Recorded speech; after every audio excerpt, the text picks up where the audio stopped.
Hi friends, ഇന്ന് നമ്മളൊരു simple മുരിങ്ങയില മുട്ടത്തോരനാണ് ഉണ്ടാക്കാൻ പോകുന്നത്. അതിനാവശ്യമായിട്ടുള്ള തേങ്ങ, വെളുത്തുള്ളി, ജീരകം, മഞ്ഞൾപ്പൊടി ഇത് ചേർത്ത് ചെറുതായിട്ടൊന്ന് ചതച്ച് എടുക്കുക. അതിനുശേഷം നമ്മൾ ചീനച്ചട്ടിയിൽ അല്പം കടുക് പൊട്ടിക്കുക. വെളിച്ചെണ്ണ ഒഴിച്ച് കടുക് പൊട്ടിച്ചതിന് ശേഷം കറിവേപ്പില ഇട്ട് കൊടുക്കുക. നല്ല ഫ്രഷ് കറിവേപ്പിലയാണെങ്കിൽ നല്ലതാണ്. ഇതിൽ വറ്റൽമുളക് ഇട്ടിട്ടില്ല, അതുകൂടെ ഇട്ട് താളിച്ചാൽ കുറച്ചുകൂടെ നല്ലതായിരിക്കും. എൻ്റെ ഇപ്പോൾ അത് ഉണ്ടായിരുന്നില്ല. ഒരു സിമ്പിളായിട്ടുള്ള ഒരു റെസിപ്പിയാണ്. ഇത് എല്ലാവർക്കും പെട്ടെന്ന് ചെയ്തെടുക്കാൻ പറ്റുന്നു. അതിലേക്ക് നമ്മളിപ്പം അത്യാവശ്യം നല്ല ഫ്രഷ് മുരിങ്ങയില ഇട്ട് കൊടുത്തിട്ടുണ്ട്.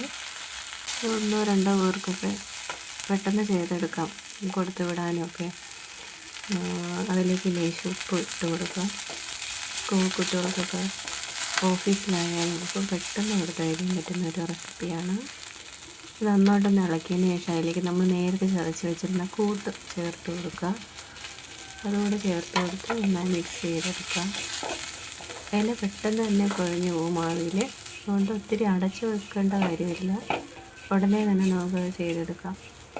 അപ്പോൾ അതിലേക്ക് നമുക്ക് ആവശ്യത്തിനുള്ള ഒരു മുട്ട ഒഴിച്ച് കൊടുക്കുക. ക്വാണ്ടിറ്റി അനുസരിച്ച് മുട്ട എത്ര വേണമെങ്കിലും ചേർക്കാം. അപ്പോൾ ഞാനൊരു മുട്ടയാണ് ഇട്ടിരിക്കുന്നത്. അതിൽ നമുക്ക് ഉപ്പ് കൂടുതലോ കുറവോ നോക്കിയിട്ട് ഉപ്പ് ചേർത്ത് കൊടുക്കാം. നന്നായിട്ട് ഇളക്കി യോജിപ്പിച്ച് നല്ല മിക്സ് ചെയ്തെടുക്കുക. നല്ലൊരു റെസിപ്പിയാണ്, നമുക്ക് നന്നായിട്ട് ഇഷ്ടപ്പെടും. ഒരൊറ്റ വട്ടം കഴിച്ചാൽ തന്നെ നമുക്ക് പിന്നെയും ഉണ്ടാക്കണമെന്ന് തോന്നും. അത്രയ്ക്ക് സിമ്പിളായിട്ടുള്ള റെസിപ്പിയാണ്.